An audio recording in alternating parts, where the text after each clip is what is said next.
সন্তানকে ডাক দিয়ে বললেন, বাবারে সবাই নতুন জামা লাগাইয়া দৌড়াদৌড়ি করে, তোমার শরীরে কাপড় চোপড়ের কন্ডিশন বলে না।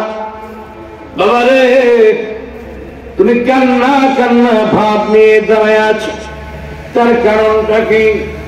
সন্তান ডাকতে বলে, ইয়া রাসূলুল্লাহ, ইয়া হাবিবাল্লাহ, আল্লাহর নবী গো, আমার যে মা নাই, আমার যে বাবা নাই, কে আমাকে ঈদের দিন নতুন জামা পরিধান করাইয়া দিবে? কে গো আমাকে তেল মালিশ করে দিবে? কেউ তো আমার নাই।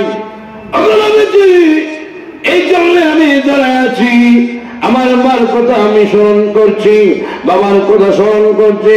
আমার বাবা তো নাই, মাও নাই, কে আমাকে ঈদের দিন তেল মালিশ করে দিবে? কে আমার শরীর সুন্দরভাবে বসাইয়া দিবে? কে আমাকে কাপড় পরিধান করাইয়া দিবে? নবীজি আমার চোখেও নাই। আল্লাহর নবী রাহমাতুল লিল আলামিন যখন সন্তানের কথা শুনলেন, শোনার পর বললেন, এ বাবা, চিন্তার কোনো কারণ নাই, ওটো আমার কোলে ওটো, এই মুহূর্তে আমি আমার বাড়িতে তোমাকে নিয়ে যাব। জোরে জোরে কোন সুবহানাল্লাহ, আরো জোরে কোন সুবহানাল্লাহ।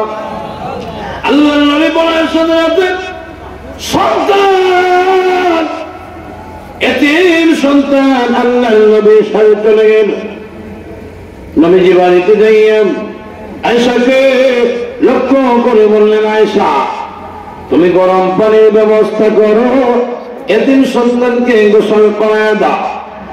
আমি ঘরের ভিতরে যাইব, দেখি ঘরের ভিতরে আমার দুই নাতি হাসান আর হুসাইনের কোন সুন্দর লেবাস আছে কিনা, নতুন জামা আছে কিনা, ওই সন্তানকে আমি জামা পরায়া দিব। সুবহানাল্লাহ। আল্লাহর নবী উজদার ভিতরে চলে গেলেন। আয়েশা সিদ্দিকা রাদিয়াল্লাহু তাআলা আনহা গরম পানি করা শুরু করলেন।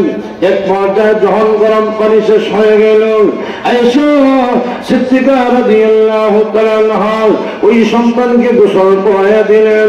আল্লাহর নবী বিশ্ব নবী রাহমাতুল লিল আলামিন উজলা শরীফ থেকে বের হয়ে নবীজি নিজ হাতে এতিম সন্তানকে নতুন জামা পরিধান করাইয়া দিলেন।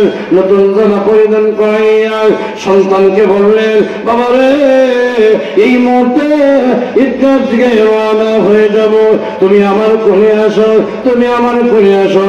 এতিম সন্তান ডাকতে বলে, ইয়া রাসূলুল্লাহ,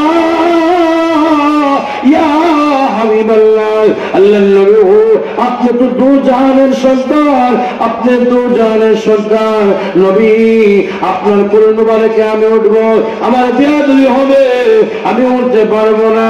আল্লাহর নবী ডাকতে বললেন, বাবা রে, তুমি না আমার সন্তান হয়ে গেছ, তুমি আমার কোলে ওঠো, এই মুহূর্তে তোমাকে ঈদগাহ থেকে নিয়ে যাব।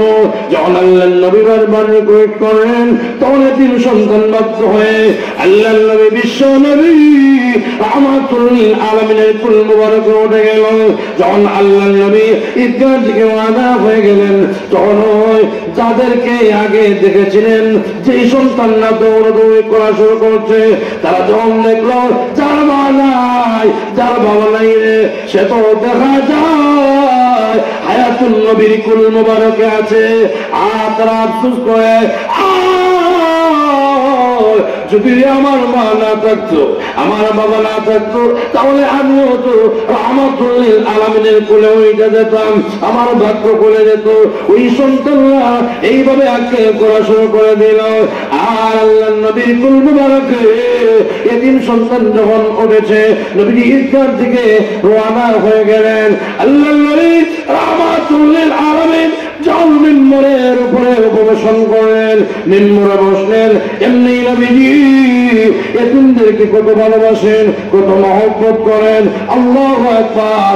আমাদের জামানায় এতিমদেরকে আমরা তো এরকম করি না। এতিম মিসকিন হলে বলি, তোমরা বাহিরে থাকো, বাইরে খোলা ভাত ভেসে খাও। আর যারা প্যান্ট শার্ট লাগাইয়া টাইটুই লাগাইয়া আসছে, তাদেরকে ঘরের ভিতরে চেয়ারে বসাও।